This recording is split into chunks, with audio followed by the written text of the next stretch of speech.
பிறகு பேசினால் அழகாக இருக்கும். அவை முன்ன பள்ளி கல்வித்துறை அமைச்சர். மாண்புமிகு பேரவைத் தலைவர் அவர்களே, அவர் ஒரே ஒரு வார்த்தையை தான் சொன்னார். பார்ட்டி ஃபண்ட் என்ற வார்த்தையை கேட்டு எதிர்க்கட்சி நண்பர்கள் கோபப்படுகிறார்கள். ஆனால் அதன் மீது உங்களுக்கு பாயிண்ட் ஆஃப் ஆர்டர் தருவதாகவும் நீங்கள் சட்டப்பேரவைத் தலைவர் சொல்கிறீர்கள்.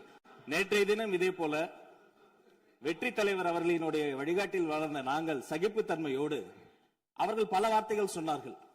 புதிதாக சோஃபா மாடல் என்றார்கள், குதிரை பேரம் என்றார்கள், எத்தனையோ வார்த்தைகள் சொன்ன போது சகிப்புத்தன்மையோடு அதை கேட்டு பொறுமையாக இருந்தோம்.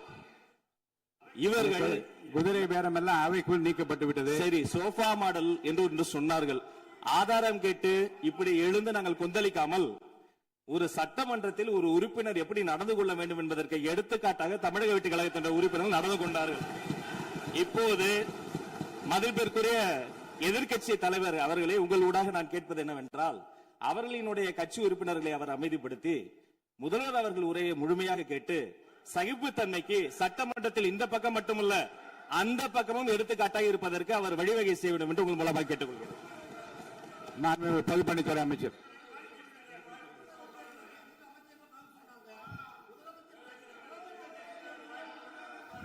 மாண்புமிகு பேரவைத் தலைவர் அவர்களே, திராவிட முன்னேற்ற கழகம் முதல் நாளில் இந்த சபையுடைய மரபையும் பாரம்பரியத்தை பற்றியும் நமக்கு வகுப்படுத்தார்கள். அந்த மரபுப்படி எங்களுடைய தலைவருடைய வழியில் இந்த சட்டசபையுடைய நிகழ்வுகளில் நாங்கள் கலந்து கொண்டிருக்கிறோம். நேற்று எதிர்க்கட்சி தலைவர் பேசும் பொழுது எவ்வளவோ வார்த்தைகள் உண்மைக்கு புறம்பாக சட்டத்திற்கு எதிராக ஒரே நிமிஷம் பேசுறேன். சட்டத்திற்காக பேசும் பொழுது நாங்கள் அமைதியாக இருந்தோம். ஒரு 2-3 முறை தான் அவரு பேசும்போது மினிஸ்டர்கள் நின்னாங்க. ஆனா இன்னைக்கு மாண்புமிகு முதலமைச்சருடைய முதல் உரை, கடந்த 4 நாட்களாக திராவிட முன்னேற்ற கழகம் முதலமைச்சர் ஏன் பேசலன்னு சொல்லிட்டே இருந்தாங்க. இன்னைக்கு பேச ஆரம்பிச்ச உடனே அவர் சொன்ன வார்த்தை பார்ட்டி ஃபண்ட் சொன்னார். எந்த பார்ட்டின்னு சொல்ல. ஆனா அந்த வார்த்தைகள் சொல்லி முடிஞ்ச உடனே எதற்காக முதலமைச்சருடைய பேச்ச இவங்க குறுக்கிறாங்கன்னு தெரியல. நீங்கள் சொன்னதுபடி முதலமைச்சர் பேச வேண்டும். பேசிய பின்பு கருத்துகளுக்கு பதிலளிக்க அவர்கள் பதிலளிக்க நாங்களும் பதிலளிக்க தயாராக இருக்கிறது பதிவு பண்றோம். மாண்பு முதலமைச்சர் அவர்கள்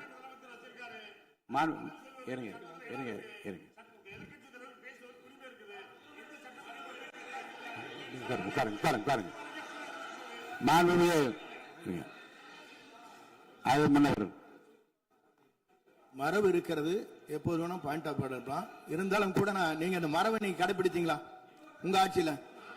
நீங்க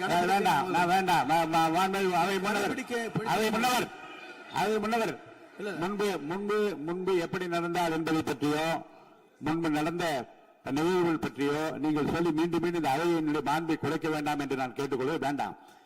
இப்போது உள்ள பிரச்சனை, மாண்பு முதலமைச்சர் அவர்கள் தன்னுடைய பேச்சை உறுதி செய்து முடிக்க வேண்டும். அவர் முடித்த பிறகு எதிர்க்கட்சி தலைவருக்கு நான் நிச்சயமாக வாய்ப்பு தருவேன். அவர் கேள்வி கணைகளை தொடுக்கலாம், சந்தேகங்களை கேட்கலாம், விளக்கம் தருவதற்கு மாண்பு முதலமைச்சர் அவர்கள் தயாராக இருக்கின்றார்.